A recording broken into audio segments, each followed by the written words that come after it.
মানুষ জীবনে সব সময় চিন্তা করে, ভাবতে থাকে যে তার জীবনে কতই না সমস্যা।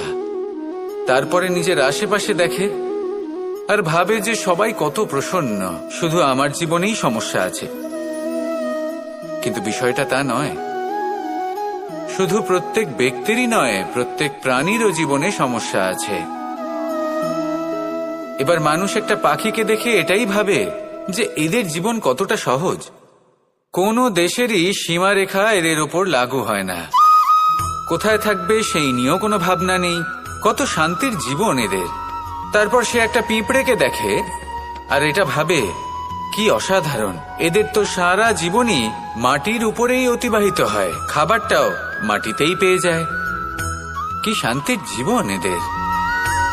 কিন্তু যখন কোনো ঝড় আসে তখন সবার আগে সেই পাখির বাসাটাই ঝড়ে ভেঙে যায়।